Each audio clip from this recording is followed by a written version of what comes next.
Hello, everyone, and welcome to another amazing episode of Shoulda Hada d20s, where we talk with digital content creators across the interweb and get into their minds and their machinations and find out exactly how they bring the amazing content that they create to all of us and see what inspires them and get some tips and tricks for everyone who's just starting off. But before I introduce my next guest, some brief announcements. December, we are doing our charity stream, as you can see up above and down below, where we are raising money for a organization that is near and dear to my heart, the Trevor Project. They are an LGBTQIA plus youth organization that assists them through housing, financial assistance, emotional support, and so many other things that is so much needed out there today, especially during these cold winter months. So if you can, any amount is greatly appreciated. You can donate. We've already raised $300, and that is due to the love and support of you guys out there. So thank you so much for that. I love you all from the bottom of my heart. We are going to have our next Starfinder episode on Tuesday, so you can catch that. And then we're going to be taking a little bit of a break for the holidays and getting right back into it. Don't forget our new campaign will be starting February 5th at 1:00 p.m. with friends from across the TTRPG multiverse as we dive into Descent into the Void Campaign 2. So, with that being said, let's get right into it as I introduce my next guest. So, I have a guest that I had the pleasure and the honor of meeting the last time that I went to the convention, I'm drawing up like PAX Unplugged. Thank you. And it was just so amazing talking with her. So I can't wait to dive into her mind and find out more information as we get into tonight's episode. So without further ado, I introduce to you my guest today, the amazing, the great, the awesome Sarah. Hi, everybody. My name is Sarah. Thank you so much for having me here. It was really so good to talk to you.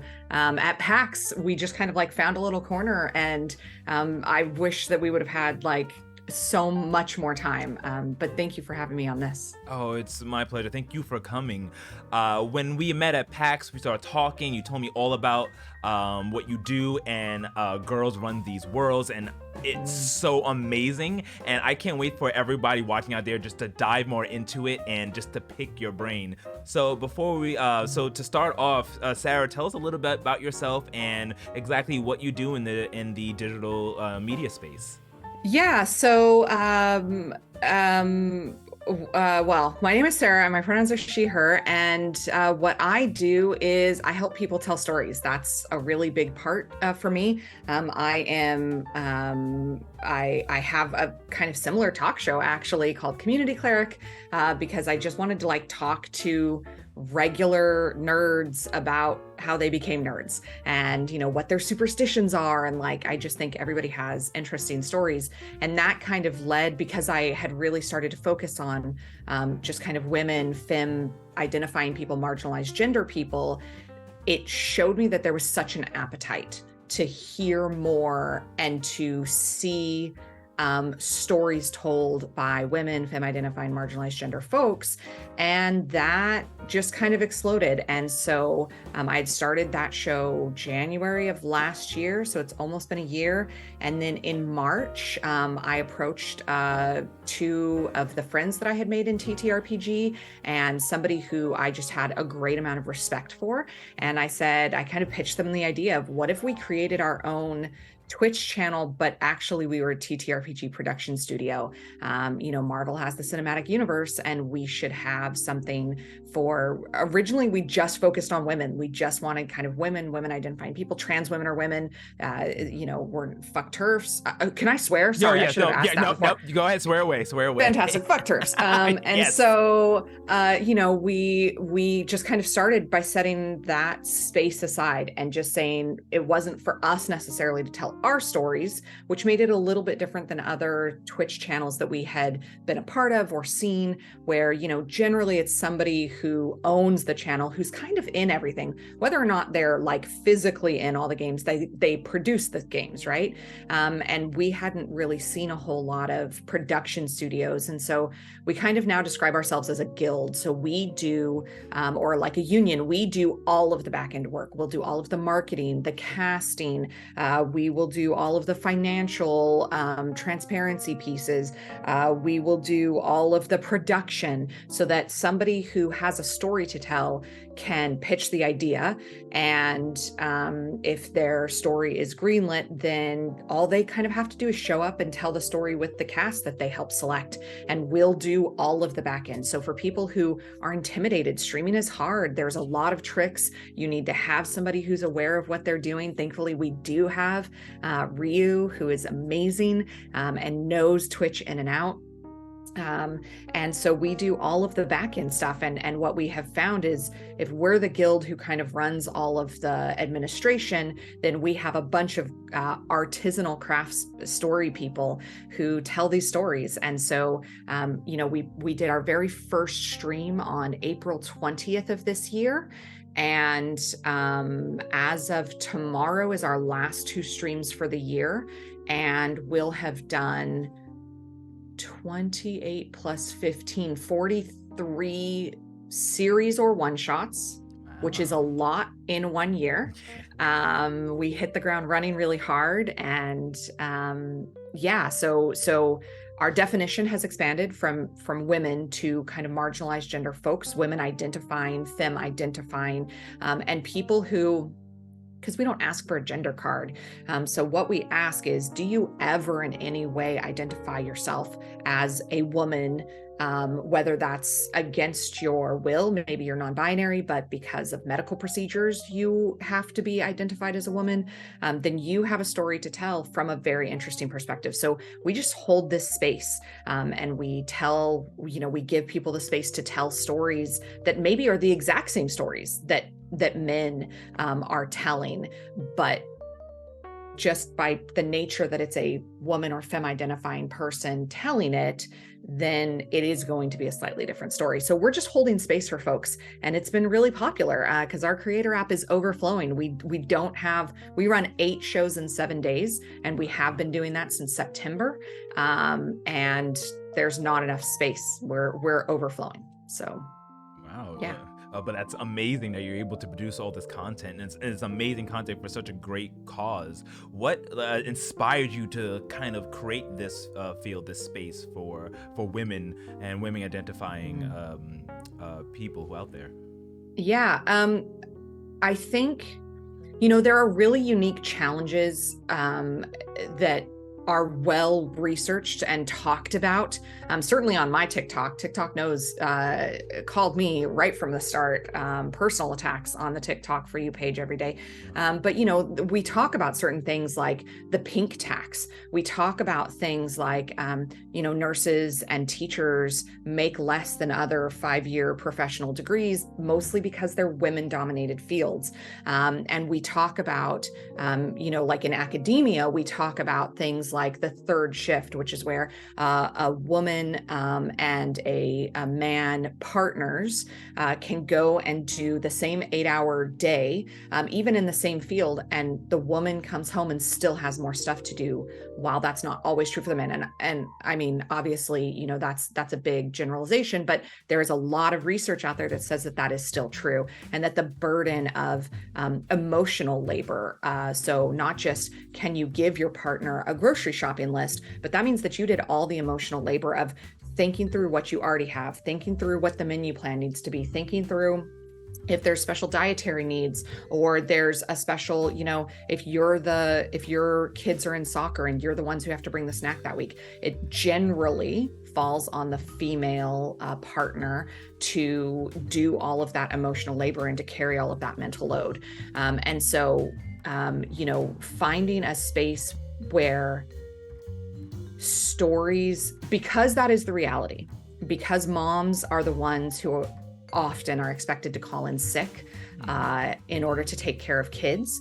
And I'm not saying this is true for everything, but generally that is the expectation. Then that means that, that's true for TTRPG APs as well. If mom and dad are both in an AP and baby is sick, it's the mom who bows out of the AP, or it's the mom who bows out of game night.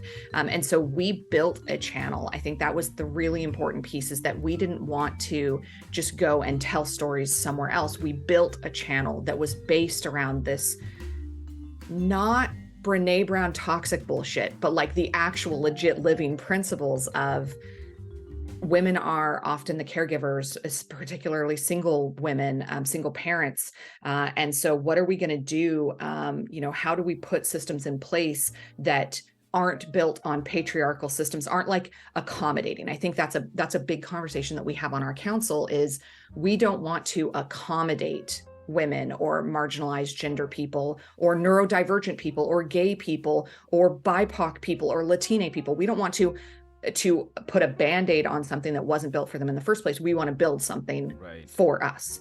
And I think that has resonated with people, because we keep getting people who want to, who found us, and now this is the home that they tell their stories in and that they feel safe in. And, I wish that I could say we're not the only, I definitely need to say that we're not the only channel out there who's, really kind of prioritizing women and femme identifying content. But we're doing it in a different scale. I think that was the bigger piece for us, is that we wanted to be a production studio. We didn't necessarily need to be the voices that are always seen or heard, or the stories that are always told. And so, I feel like I rambled a lot about your question. I'm sorry. No. Please keep going on. This is great information. I'm loving it. It's fantastic. Yeah. I mean, it's, holding that space and building it for us means that legitimately, when somebody is sick, or there is a migraine, or there is a baby that's sick, or whatever the case is, nobody needs to feel bad about that. We don't make people feel bad. It never means retaliation, which a lot of us have had experiences of on different channels, of like, oh, well, I would cast you in this other really exciting project, but you're kind of flaky. Bitch, I'm not flaky. I'm taking care of my family. You would not say this to, a male person who went to go take care of the family. You'd be like, wow, you're taking care of your kids? Cookie for you. No, that's his kids. He shouldn't get a cookie. That's kids. That's his job. He's not babysitting so that mom can go have time out. Those are his kids, Right. So like having those spaces, I think was really, prioritizing it separately and making that space. And so I should also point out that we love having dudes on our channel. We love having guys around, cis or trans guys are totally welcome. Non-binary people are, 5 of our 7 owners are on the trans spectrum, and including like non-binary. And so it's what I have been furious to hear is typically cis white dudes being like, well, I guess you're just not making a space for me. I guess you're just part of the man hater club. And I'm like, my dude, there is such a thing as a demographic, and you're not it for us, my man. Exactly. And so, I think prioritizing other voices. So we do have dudes, but our line comes down to the storyteller needs to be somebody who in some way identifies or has to deal with being identified as a woman in their life. And that's where our line comes down. So players, we do have dude players all the time. Not all the time, actually. We are 94% female or femme identifying, or sometimes situationally women identifying. But we do have dudes regularly who play and stuff. So, it's not that we're excluding any voices. We are prioritizing certain voices that aren't necessarily given a space in other places.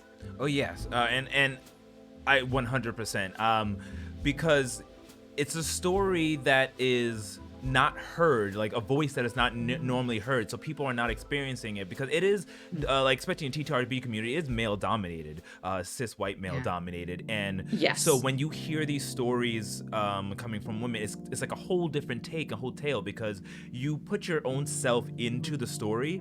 And this is just something like exactly what you were saying before. There's so many times when I've heard like saying, oh, you're not making, it's not for me, or like saying like, oh yeah, man haters or something like that. And it's like, no, it's that the environment is not there for me, so I'm creating an environment for me, because basically the majority, the non-marginalized group, have everything else. So it's not against 100%. Men, it's pro-woman.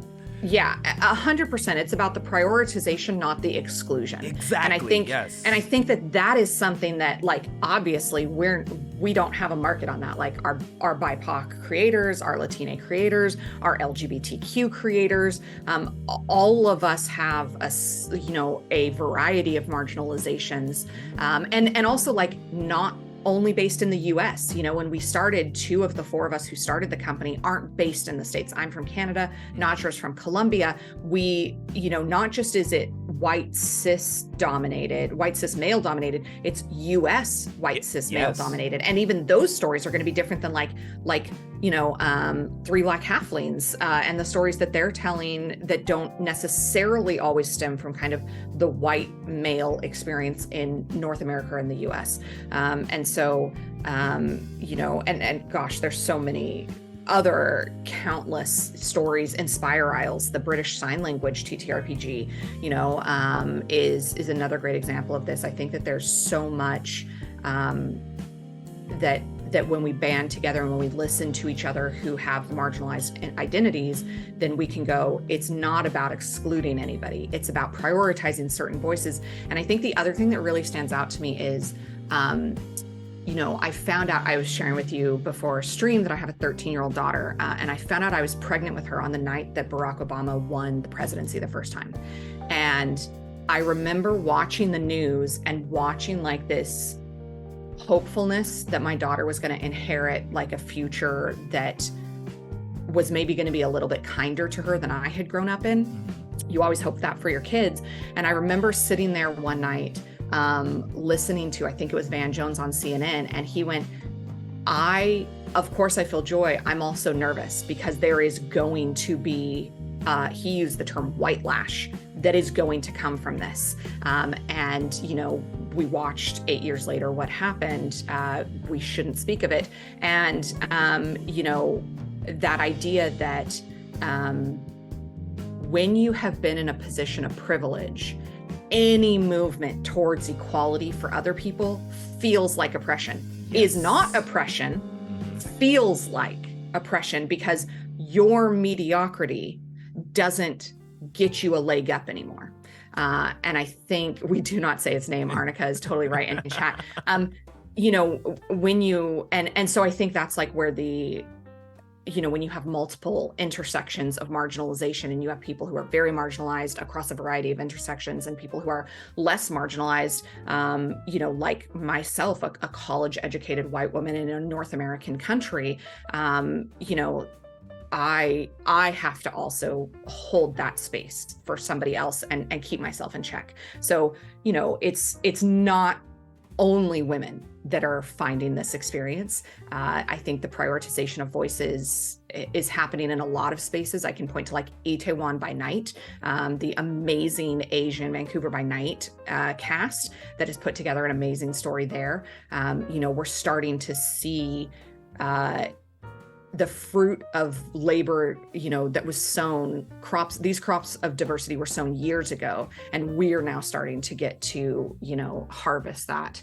So I think it's an exciting time for a lot of us who are marginalized across a variety of identities to be able to see these experiences now, but we also still have to work together to hold that space for each other. Because if we just, not that we want to call anybody out, but if we were to just go into like the D&D streams right now, I think we would still, in December 22nd of 2022, we would still have a hard time finding, maybe there's 3. I would be surprised if there was more than 3 casts that were majority female or majority BIPOC or majority, or much less majority BIPOC female. You know what I'm saying? Like, I think that those spaces, there's still not enough. There's maybe 20 streams on the D&D tab right now in English. I would be shocked if 3 of them, and they're not the highest watched shows. Right. So, there's still more work to be done. And we do that work together. Like I'm a public school teacher, so I'm a huge fan of unions. And, that idea of solidarity is really, really important to us at Girls Run These Worlds. And it's how, we support and we require support from our white, cis, allied channels that they are active in their allyship. Exactly. And like that is a perfect segue to my next question, because exactly that. I love that we're seeing more so than before all these people who are actually stepping out of a kind of like of the shadows and bringing their voices up in marginalized communities. But what can people who are part of, or at least your opinion on what people who are part of like the majority non-marginalized do to kind of better help lift up those voices and show that there is more than just like your cis white male average, right, what you see every day? I think the number one thing that you can do is actually just show up. Like, and I mean that in the most literal sense. I mean, open the tab on Twitch and let your view be counted. I mean, show up in the chat and say, hello, everybody, how are you doing? And say something nice about the content that you're seeing. Retweet the shit out of other people's stuff. Really pass that microphone. I think that is, that's really important. And then the other thing that I think is really critical that I would like to see more of is people who recognize that they are in these positions. And I'm not talking about the size of their Twitch channel, right? I'm not talking about, once I make it to partner, I can speak on these topics. I don't care how big or how new you are. If you are a white cis dude, particularly from North America, you need to speak and make space for people's voices to be heard. And what I mean by that is when you see something going on, when people who are marginalized are saying, hey, this is a fucked up situation, you need to quote retweet them and say, hey, fellow white folks, I need you to listen to what is being said here, and you need to step in and do the emotional labor. It should not fall on people of color, trans people, queer people, women, to have to explain over and over and over why certain things are offensive or where the line is. You need to be active in calling in your friends. And there is a difference, I think, between calling people out, which is totally acceptable for people to do. But if you know the person who's involved, you need to call them in and be like, hey, listen, I know that this is tough for you. It's tough for anybody to receive criticism, but you need to hear, and let's work through this together, and let's find some resources together, because I also don't want to step on this landmine later. So let's do this work together. I think that that's really important, is calling each other in when you are in a position of power or privilege.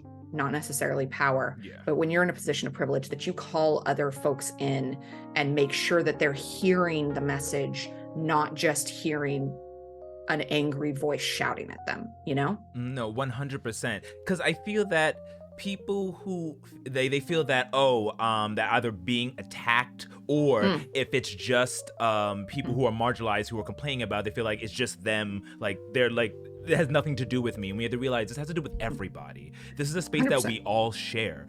We are not just in TTRPGs, it's in everything in general, but focusing on TTRPG. We all play the games. We all are in this together. So by you just ignoring it, I'm not going to say necessarily you're part of the problem, but you're not helping as well. And you can claim that, I'm for it, but then let's hear you say it so we can see that support. We have multiple hands bound together are stronger than the 100%. 100%. And you know what? I am less than a month away now from turning 40. And I'm watching other opportunities start to slip through my grasp as an older woman, which at 40 feels offensive to say. But I think I have also been at a point in my life for a long time, and this is purely on white supremacy of, well, we just need to be tolerant. Not everybody is going to change, takes time. Dr. Martin Luther King was writing about this in the 50s and 60s. He was writing about justice too long delayed is justice denied. And maybe silence is violence and silence is complicity. And we tell that to school kids about, we ran that whole campaign as public education about don't say gay, or not don't say gay. Don't say that's so gay, that used to be, I don't know about for you, when I was growing up, that was a slur. That was like a negative thing that somebody would say, don't be gay, no homo. We taught school kids, you don't hear that on school campuses mostly anymore, not on the ones that I teach on. You don't hear that anymore. And so, this idea that if kids can learn it, we should expect adults to learn it too. And silence is violence. Silence is complicity, and justice too long delayed is justice denied. So maybe you do need to speak out. And I think I'm past that point of, well, we just need to give people the time to change. And I have moved into my era of, if you break a Nazi's arm, he has 50% less arms to do Nazi shit with. I am in that stage of my life. So I am at the point where I am now actively calling people out and then privately calling people in and being like, hey, when you said this is bullshit and you need to know why. And I'm not going to sugarcoat this for you anymore. Look, I mean, chat's popping. Yeah, chat. Yeah, I'm so for chat. They are 100% with it, because it's like we were kind of like, we'll take a slow at a time, but then when is the time? If not now, then when? Yeah.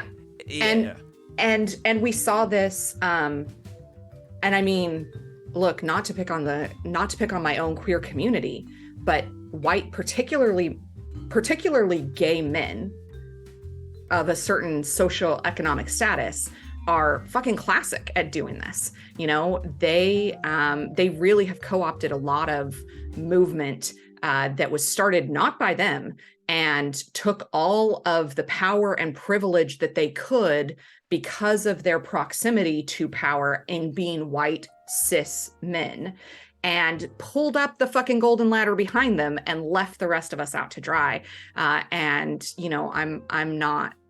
I'm not happy about those things that I'm seeing. And so when it relates to TTRPG, I think that we have a lot of power and we have a lot of voices, but we have to work together. And we have to, I love, amateurish productions. Hey, we met you at PAX too. I love to see you. It's such a good comment. I'm just going to read it. As a white guy, the lesson that I've learned over the last decade is the more uncomfy a statement from a marginalized person makes me feel, the more I have to learn from digging into it. And I think that is absolutely rings true of my experience. The more uncomfortable I am, I really have to challenge myself and be like, am I uncomfortable because this isn't true? And I don't, as like an autistic person, I really struggle sometimes with social communication and being really understood by allotypical people.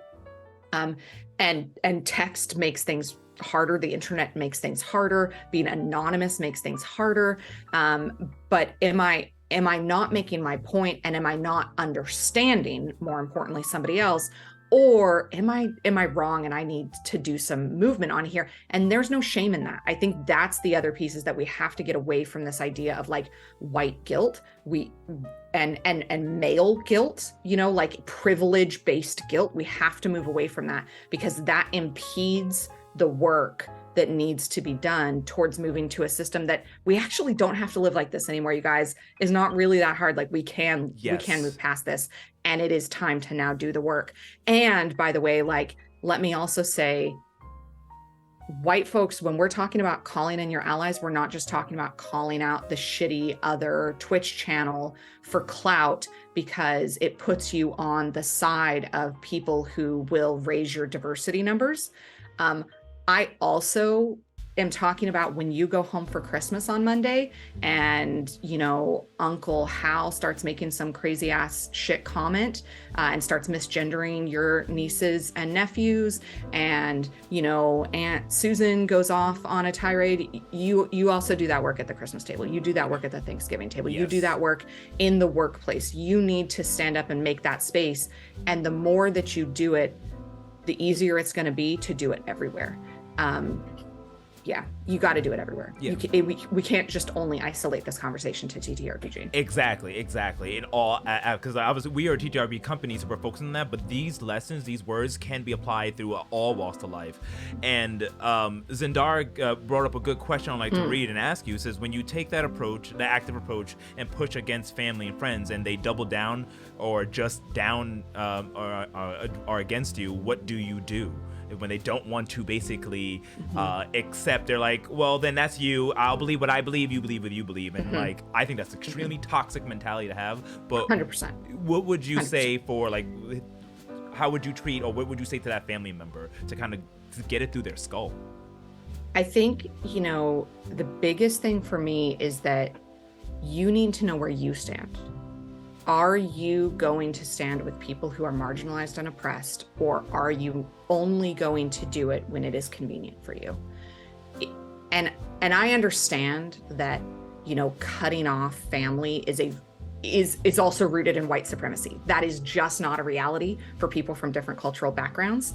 And I'm not suggesting that that's the way to do it.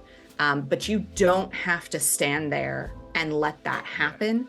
And Zendarik, you said the reason you delayed coming out was because of those slurs of like, no homo and that's so gay. What would it have meant to you if somebody at your family gathering, if an older person, if an aunt and uncle, a cool cousin would have stood up and said, hey, can you explain to me, when you say that drag queens are, I don't know what the word is, they're being predators to kids at the local library by reading them storybooks. What do you mean by that? And just stand in the gap. You don't even have to be assertive. You don't have to be aggressive. Just ask a further question. Hey, when somebody makes a joke that is about whatever the other is that they are making that joke about, just go, can you explain to me why that's funny? Yes. Just sit there with it. Just let them be the uncomfortable one. And inevitably, you're going to have somebody double down, and you're going to have somebody be like, well, you're just such a bitch. Why do you have to bring your woke politics into our family? I didn't bring my woke politics into our family. I'm asking you to explain your humor. So I'm not bringing politics. You're the one who said what you said first. I'm just asking why it was funny. Really like reflect that light. And then as my partner's in chat here, my partner Christy's in chat, sometimes you do have to walk away. Sometimes you have to get up and you have to say, you know what? I don't have to agree with you. I don't have to agree to disagree. I don't have to take the high road. I love Michelle Obama. That is her journey. That is the journey that she has to take because of the position of privilege that she has. I do not, my bitch. I'm out, and I will not stand for this, and I will not expose my kids to it. And none of you have to do this either. And even if the person who, is being misgendered, or the person who is not able to be out to their family, to your family, right? That's a Christmas event. Even if they can't in that moment leave, that they are going to be changed, you know? And I think for me, the big piece as a middle school teacher, I have a lot of kids come out to me, and it's their first experience ever like saying those words. And no matter how accepting and loving your family is, it is hard to say those words to your family because you never really know how somebody's going to react, right? And so I think it's also just really important to set that stage of, I have just decided for myself, I am not going to stand by and let marginalized people be oppressed, whatever that marginalization looks like. And sometimes that means I have to run through scenarios in my head. It means that I have to do the work myself, because if you get caught up in it and you haven't done the work and you can't explain it, then that allows the person who's doubling down the permission to stay entrenched in their belief. I think, there is some reality in the fact that Fox News in particular has brainwashed some folks. And I'm not saying that glibly, like legitimately, they are not going to be able to think straight or have compassionate ideas anymore. They have been rooted into this fear. And so I think, that's when you start to maybe be a little bit more devious about it. Maybe you change the conversation of like, oh, hey, I heard you say this, gosh, isn't it unfortunate that, chemo for little kids isn't covered? And you kind of take it from a side angle and you bring them into like comradism from a side angle, because they'll get there on their own, because really it's not a racism piece that they might be feeling, particularly for white folks, particularly from the South.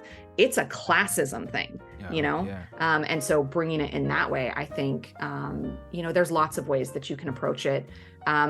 Be safe is my final advice. Be safe for you, be safe for the people who, can be harmed. You have to also think about that piece. Oh yeah, totally.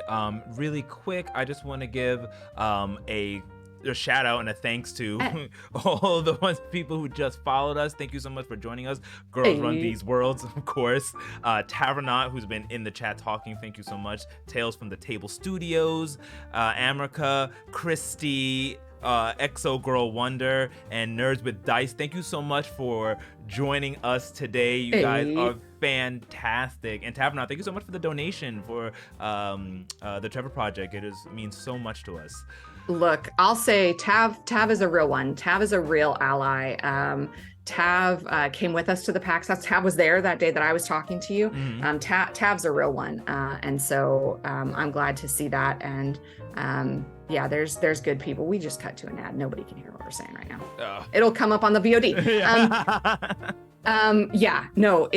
I think it's important critical work that needs doing. So I'm glad that we get to stand in the little, section of prioritization that we stand in to make the space for the voices that we're trying to prioritize, and then also partnering with a bunch of other people. So for instance, Nerds with Dice, who's in the chat right now, they are working with marginalized gender storytellers. I think all of the people doing the work, when we stand together, we're stronger. Awesome. If you're just joining us, you are watching Shoulda Hada D8, and we have an amazing special guest, Sarah, who co-founder of Girl Run These Worlds, and we were just diving into what it is to start a company that is basic on uplifting female and female identifying voices, and how we can be better as allies and to help uplift and enrich these voices. This is amazing information, and I feel like we are just learning so much, and I just from tapping into your insight, I think we'll just go for miles for everybody watching, because this is such great information. What do you have any tools? So we have people who want to be a voice, want to be an ally, and want to assist. Are there any tools that you have that you can use in just in their everyday, from bringing a tool for TTRPG or anything else that you can give them? That's not work that we personally have undertaken, as our channel. We really come at it from everybody's journey, everybody's is starting from a different place. Everybody's reality is a different place. If you live very rurally, your experience is going to be very different than if you live in a big city. And so I think, TikTok is a real great place to find a lot of good work on this. Obviously, if you're a reader, there's so much out there. I can't recommend enough How to Be Anti-Racist, and like the story of racism from Ibram X. Kendi is just, the man has a gift for just making it accessible. I think, Tressie, I'm gonna mess up her last name. Tressie McMillan Cotton is another just astounding voice in the work that we can do. And yeah, we haven't particularly done the work, but just kind of paying attention and listening, making sure that your Twitter feed and your For You page should express a variety of people who look like you and people who don't look like you, and people whose lived experience isn't yours. I think that we just live in a world where this information is easy to acquire if you are looking for it and willing to do the work. Yeah, totally. Definitely. Thank you. Is there anything that right now you guys are working on, or you particularly working on, that is either particularly challenging or something interesting that you want to let everybody know of? We're winding down for a little bit. We attempted 16 one-shots in 8 days. It will end up having been 14 one-shots in 8 days, which is still, not a little undertaking to have happen. And so, after tomorrow night, we will be done airing stuff through. Well, we do have like one little thing that I think we're going to air over in the week between Christmas and New Year's. But for the most part, we're done until January. But once January comes back up, we are hitting the ground running. We have casting the very first weekend of January, and we have, I think, 8 or 10 shows casting in the first 8 to 10 weeks of the new year. And we are already full. Our schedule is already full through the end of March. I think creator applications that are coming in now are starting to be considered for April, May, and June. I think one of the big things on our horizon at Girls Run These Worlds is we were surprised with a nomination for the gaming, GAYMING gaming mag, which is a magazine for gay people, gay gamers in particular. And we were nominated for their Industry Diversity Award, up against some huge names in the field who are doing incredible work to increase and prioritize LGBTQ voices. So that was huge. They've invited us to New York in April to go this big fancy award show. And I mean, you always try to stay cautious and humble about these things, because the people who are up against are huge names that are doing video game style work, which I think is where the base of this magazine comes from. But I mean, we don't exist in a vacuum. So I don't know. We'll see. We're going to go and we're going to we're going to put some names in front of people. We love doing that. We love meeting with new people and being like, this is somebody you should collaborate with. Hey, if you're looking for this, you got to work with this person. We love to be that connection point, and getting more of our creators out there doing good work, good paid work, I think is important. Oh, awesome. So you guys are not only, I would say, pioneers, but you all are setting a standard and inspiring others. Do you feel any type of, I'm going to say a weight, but any type of kind of pressure? Yeah, of course. Yeah. But by design, really, when we were conceptualizing what Girls Run These Worlds was going to be, we kind of knew that we were on the precipice of some things that needed to be done. And we didn't come out of nowhere. All of us had experience. All of us had Twitter. I had 500 Twitter followers at the point, and I had been on streams for about a year when it got started. And that was true. Ryu is on multiple stream teams and is a variety and video game streamer in addition to their role play. And so I think it's not like we came out of nowhere. And so it's not fair to necessarily look at Girls Run These Worlds and go, oh, they made it to affiliate in 30 days and they won the Gamehers TTRPG campaign of the year in their first 6 months of operation. It's not a direct comparison because we already came into it with production experience, right? That would be like, yes, Reese Witherspoon's company won an Oscar for the first movie that they produced, but she was already Reese Witherspoon when she started that company. Not that we're saying we're that level, but you can't compare that to somebody else's journey. But I think there's definitely stuff doing as much as we have done. We've really put safety, health and safety is the first, second, and third priority. So if somebody needs to step away, we encourage them to do so. We not only encourage them, we can help make the choice if they're really struggling with, imposter syndrome or feeling like, I can't step away. We can kind of take on that role and be like, no, we're putting your health first. We're sending you home on a sick day, something like that. We pay people regardless of whether or not they're sick. We don't want people to feel like, well, I have to show up so that I can get paid for this episode. We're going to pay you because we've contracted with you for these episodes. And then also, the way that we do safety, the way that we do our contracts, the way that we do our casting, all of these things are rooted in these deep experiences of, here are some things that some channels did right. Here are some things that were fucking atrocious and traumatic to go through. And we're going to make our own path. We love to mentor people. So if you are watching this and you have a channel and you have questions about anything that we do, our playbook is open source. I would love to talk with you. Hit me up in DM. I would love to schedule a Zoom with you and share anything, whether that's from marketing to casting forms to how do you deal with, with drama that might show up in your Discord. How do you facilitate interplayer conflict? How do we handle channel safety at the show level, but then also as a channel? Like we're here to mentor. And so I think that question of do we come into problems? Yeah, we do all the time. Which is also important, why not just one of us does the work. We have a council of 7. We are equal partners. We all hold, we don't all hold equal shares, but we all hold equal responsibility and power. So nobody can, just because I'm the CEO doesn't mean I can override anybody. It means that I have a very specific set of job responsibilities that overlook several departments, whereas other people might be focused on one particular, like just technical productions or just technical productions or just the publishing house that we started. Whereas I'm kind of looking at strategy over all of it.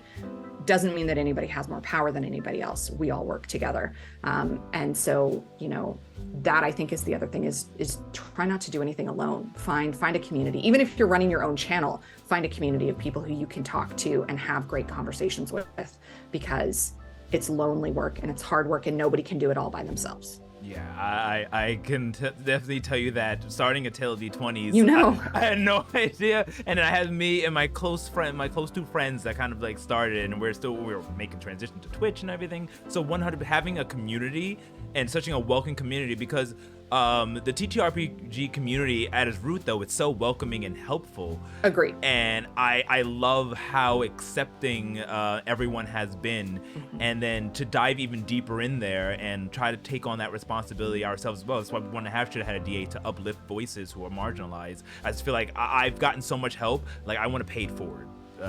Essentially. So gosh, isn't that the truth? Like, none of us got here by ourselves. Exactly. And even if you do build up like a Critical Role or a Dimension 20 size channel, you're building on the backs of, your workers are getting there on the roads that taxpayers paid for. They went to public education that taxpayers paid for. None of us truly build something on our own. So pushing back into the community, I think, is really critical. And what you said, particularly about TTRPG Twitter, I will say this: it can be a super toxic eighth layer of hell. But also curate your space, BB. The block button is free. Elon Musk doesn't charge for that yet. I'm sure that day is coming. But, for now, like, use that. Use it. It is not the public square. It is not a place where just anybody can come up and talk in your grill. It's not a barbecue. They should move back. Like, that is not what it is. So curate your peace. Because that Twitter does not have to be a place where you're required to be subjected to other people's shitty opinions. Block them. Yeah, 100%. Snaps to that. I snap when I hear the realness, when I hear the truth. So snaps to that. Thank you so much. Thank you so much, Singlis or Kingless, hope I'm pronouncing it correctly, and Vancouver by Night for the follows. Thank you so much for stopping by. You are great. Your presence is greatly appreciated. So I would like to shift a little bit more into the running a TTRPG, let's say Dungeons and Dragons space. You as a dungeon master yourself and very experienced, and specifically on the making sure that you build powerful or characters that are not just there for as tropes or stereotypes, specifically women. Like, you want to have, like, if I am I identify as a male, but I do want to have powerful characters in my story that are female or of all genders, but obviously I don't identify as a female, so I want to make sure I can present that intelligibly and I'm sensitive to that topic. So what would be good ways that a dungeon master or storyteller can create like a female character? Gosh, I am the worst at doing DM prep ever. So really, for me, what it comes down to is in the fly. My players are like, okay, and we're going to go into the bookstore. And I'm like, yes, the bookstore that I meticulously prepared for, have a name ready for, and know which NPC runs that shop. That bookstore, yeah, I'm ready for you. And, I'm making it up on the fly. I base a lot of what I do in pulp culture references, finding, experiences, and I will just describe somebody that way. So I'll be like, you walk in and the bookseller is, and I try to think, what is something that is against the trope, but that shouldn't be. So I think of somebody who, if let's say it's a bookstore, I'm going to go with a yoked out, powerlifting woman halfling who's got like full on Harry Potter Coke bottle glasses and is a nerd. Yeah, she's yoked out, but she's also, she's drinking her protein shake while she's reading these books, and so I try to think of like what can play against type. And then the other pieces, I just try to like ground them in somebody that I know, or in particular, what I find really useful at a table. Oh no, some of my players are here. Now they're going to hear my secrets. I ground them in the person who has gone out searching for them. So let's say Singlis is in chat. Singlis is one of my real life real bestie. If she's the one who's looking for the bookshop, I'm going to ground that in a piece of Singlis that I really love and respect. And I'm going to find that piece so that then maybe Singlis identifies with this NPC also. And then, conversely, sometimes if it's a bad person, I am going to ground that in somebody. I'm going to find some like hidden truth that exists in, fucking Andrew Tate or somebody that we can all just agree this is not good. And in that way, we're not building tropes and we're not kind of objectifying people or building stereotypes. We're finding some sense of, humanity that we can find. Oh yeah, fantastic advice. Yeah, because especially that I'll be writing. I'm writing this down, or I'll be rewatching this again for that, because I do want to create those characters, and those are some good tips and tricks. I mean, like if you're trying to build a strong woman, strong comes in a lot of different ways. Strong can be very soft spoken. Strong can be grandma who's just like, you've fallen and skinned your knee, and grandma just scoops you up and she gives you a kiss and puts a band-aid on your boo-boo. That can be strong. Just as strong as like, Michelle Rodriguez, Machine Gun, Doom style. So I think it's really, what are you trying to do? And then I think, we live in a time and a day where that doesn't all have to come from our memories. Find a pop culture figure and reference that and root yourselves in, these characters that are portrayed in different ways, and can be literary too. I'm a very visual person, so I think of like movies and TV and web series, but, it definitely can be literary based as well. Okay, awesome. Yeah, definitely. Don't reinvent the wheel. There are great characters who already exist and that you can totally be inspired by. So yeah, that's fantastic. Yeah, there's so many. I love, like, if I'm making an action character and like say an action hero character who's like a woman, I like base it off of like Sigourney Weaver, because I think she's like the original right from the 70s. 100%. Sigourney Weaver and Sarah Hamilton from Terminator. I think. Yeah. Oh man, just really, and also their real life stories. But also, like, if you go and listen to, like, I don't know if you've ever heard of like Meryl Streep's real life, like, lived experience, where she won her Oscar for a movie that she had to go overseas to film and leave her partner was dying of cancer. She had to leave him behind so that she could go make the money to pay for the insurance for him to get cancer care. And he died while she was gone. And then she won an Oscar for this. So like something that was supposed to be a really great memory and a really great like milestone in her life came out of, I had to make this choice to prolong this person's life, even though it meant that I couldn't be there with them at the end. That's a fucking tale to be told. Yeah. So, I think that there is so many different ways to tell those stories. Yeah, it's fantastic. It's inspirational. It is there. Just have to go down looking for it, and it's not hard to find.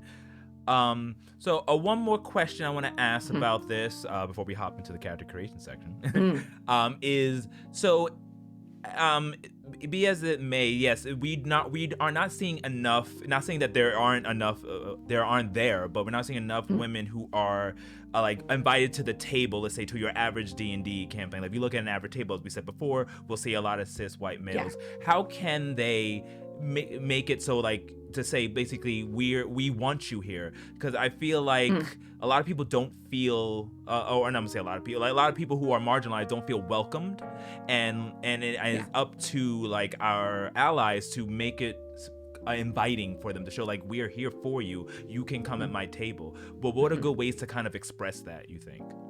I think the biggest thing is that marginalized people can't be an afterthought. Right. It can't be you looking at your casting list and going, oh, these are the 4 cis white dudes that I want to play with. Shit, that's not going to go well on Twitch these days. When I know when I've been invited to a table that I was only there because somebody looked at what the casting graphic was going to look like on Twitter, and they were like, shit, that's not good. We need somebody. And I guess Sarah, that doesn't make me feel like I'm being invited to the collaborative and creative process fully, and it all, every time it has always shown in the way that my character gets care and attention on the screen or not, and that's not like coming from a place of ego of like, well, my character didn't get enough screen time. It really comes from, this person has me as a token afterthought. And so because they are so much more invested in the people who they wanted to play with, they invest into their characters and they invest into those backstories. And I think that I wish I had an answer for you on how to make people in positions of privilege not think of other people as the afterthought. But I mean, really, my advice would be, go back and look through your casting graphics, your casting announcements for the last 12 months. And are they really representative? Maybe they are, of the tables that you want to play at. Fine. Absolutely fine. Good for you. Play at those tables.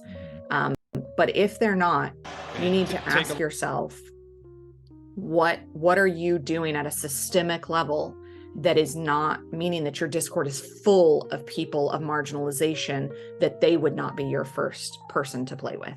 And, ask yourself and be curious. Don't be judgmental on yourself. Just be curious and then do the work to figure out how to fix that. That's fine. No, that's 100%. Go inwards and ask yourself, it's like, why am I doing this? What's my really, like, if you don't come from a level of sincerity, it's like, it'll show. Exactly. It shows 100%. Every time. Yeah. You got to be genuine and 100%. Fantastic. Alrighty, so as we are wrapping up, man, where does the time go? I feel like Oh man, this has been such a great. And I'm sure I'm also speaking before all the chat and everyone watching. I've learned so much from you, and I could just continue this. Thanks. This is so good.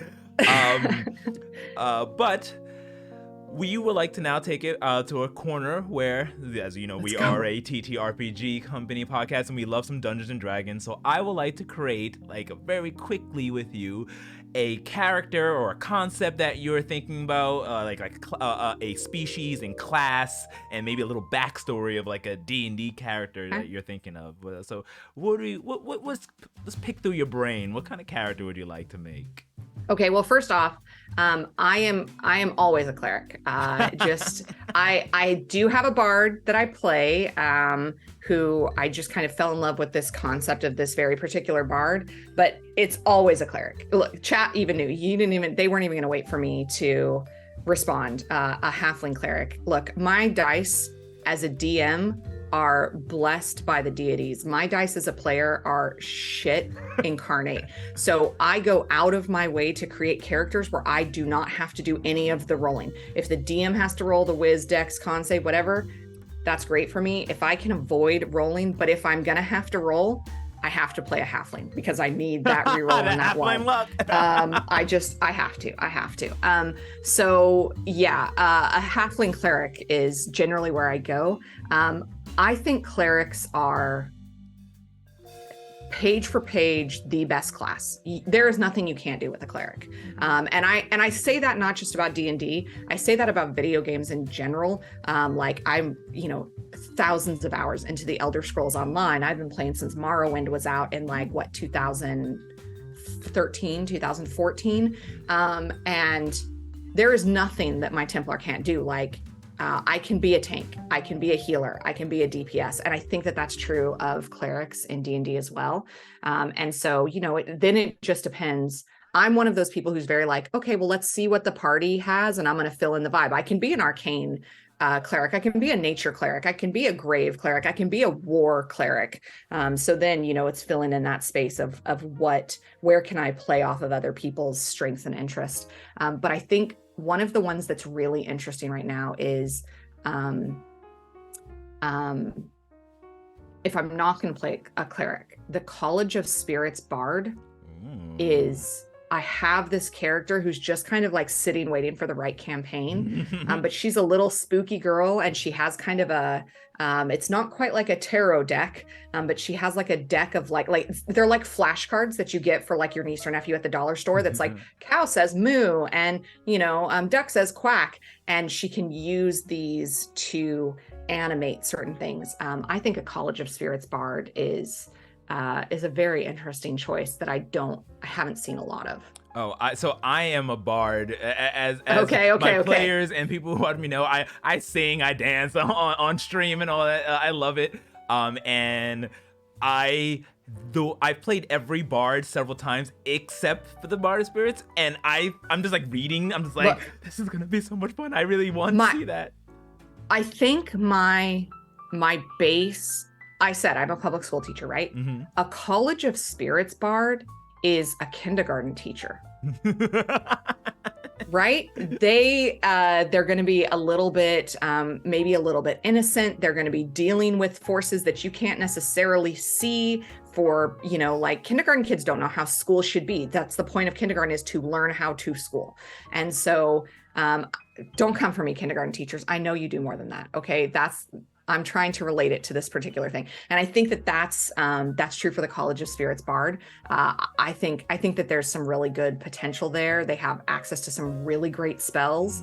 So yeah, College of Spirits Bard. If I wasn't allowed to play a cleric, I would play a College of Spirits Bard for sure. Fantastic. Awesome. I hopefully we get to see you play that on one of the streams or something, because that would be very exciting to see you as a bard of spirits. I want to see this character in play. It's gonna be so much fun. If you're looking for somebody to play, hit me up. Anybody looking, hit me up. My DMs are open. We will hit you up. We do have a show called Theros, Gods and Glory. It's like yes. Oh yeah, that's right. We talked about Theros. Yes. And your like idea, the way that you're digging into that Theros piece of like, if I remember, because PAX was a whole, feels like a year ago, because what is time right now? It's a little bit like Percy Jackson, right? Percy all Jackson right. Yes. Yeah, that's an exciting take on the Therosian. Ours at Girls Run These Worlds called Therosian Odyssey, and every season is about a different kind of like element, so or kind of theme. And so last season was about spiders. This upcoming season, I'll spoil it because I don't know that they've made the announcement, but it's about water. It's got a big water element to it. So I think, the Percy Jackson, God, what a great series. Have you seen the trailer for have they released the trailer for the new TV show? I don't know, but I know all about it, but I don't know if I've seen the actual trailer, but I'm very excited for it. I'm excited for that cast. Yes. I think the movies were fun. I am one of those people who doesn't get upset about like movies that aren't exactly the book, because they're not meant to be. It's a different way of storytelling. Yes. And so I can like the book and like the movie and like them as in, properties that are aligned but are not the same thing. I am so excited for this series. I think this series is going to be so well done. I think so much. Because I'm a Rick Riordan fan. I've read all, as people who have seen it and know me, I get heavy inspiration because I read all of his books, and I love how it goes into all the mythology. You have ancient Greece, Roman, Egypt, and Norse mythology. He covers all that, and I think it's so fun. So, yes, heavily inspires my everyday writing as well. And I think I can't wait for the series to come out, and I can't wait for the next book to come out too. The other book just came out, I think, the ones with Apollo. The child of Apollo just came out, which is fantastic. Right. Man, I have not kept up on them as I should have, and they came a little bit. I'm a little bit older than you, friend, and so they came out, when I was kind of like older high school, and so I kind of missed, or even like in university. But I had them in my middle school classroom. They've always sat on my bookshelf when I taught in a regular in-person school, and so and the graphic novels too. The graphic novel adaptations are so accessible. Oh man, they're just so gorgeously done. So I would love to come do an NPC stint on Theros. Hit me up. I would love that. We have your information, so we'll be hitting you up soon when we run that. I think that's all the time we have. Oh man, what an amazing interview this has been. Thank you so much for coming. Oh, thank you for having me, and thank you for just making this space. And I know this isn't your last one for the year, right? You've got a couple next week? No, for the year, because we're taking a little holiday break. This is the last one of the year, and we're back in January. Well, I'm so excited to see what you guys do in the new year, and this show is so needed, and just keep on going with it because you're doing great. Oh, thank you so much. Thank you so much. Thank you so much, everybody, for coming. Remember, you can catch everything. Actually, I'll let her say it. Sarah, where can everyone catch you if they want to get more into your work? So you can follow me personally at smooread, and then you can follow Girls Run Worlds at Girls Run Worlds. You can follow our publishing house at Girls Write Worlds, but we don't have the O in it because Twitter handles can't be long. That would be something Elon Musk could fix. He might turn me around if he would give me more letters for Twitter handles. I mean, not very much, but that would be something at least. And you can find us on Twitch at Girls Run These Worlds. And we have two shows. We have a show that's airing right now, To Serve Her Wintry Hunger, which is made by a little indie publisher, and is going. I think they're all in costume. I was seeing the makeup in Discord. Looks fucking phenomenal. And then tomorrow we have Bluebeard's Bride with Arnica, who's here in chat with us, which is the ultimate femme horror. And it's all brides of Claus, brides of Santa Claus. And so I'm super excited about that take on it. And then tomorrow evening, we're wrapping up our holiday one-shots with I Saw Mommy Kissing an Ancient Red Dragon with Mo. And she sent physical props in the mail to all of her players. So that's going to be a theatrical spectacle. So come and join us for that. And then in the new year, you mentioned Sigourney Weaver. Our very first casting that we're opening in January is for an all elder millennial alien cast. We want women who were, for the first time, saw Sigourney Weaver in Alien and went, oh shit, I don't have to be cute and sweet and demure. I can be a fucking badass who's sweaty and covered in grime and motor oil and uses a gun. So we're going to do an all elder millennial cast for Alien, and we are casting for that in first weekend of January. So Fiona, What Am I Rolling podcast, is going to be the DM, and Free League has sponsored it. They believe in the vision. So thank you to Free League Publishing. Oh, fantastic. Yeah, we're going to we will definitely be there watching that. I can't wait. That sounds amazing. Well, with that being said, thank you everybody for coming. This has been amazing. From the first chapter to the last page, be kind to one another, spread love, give each other hugs, and happy holidays. And we will see you next time. Goodbye, happy everybody. Holidays.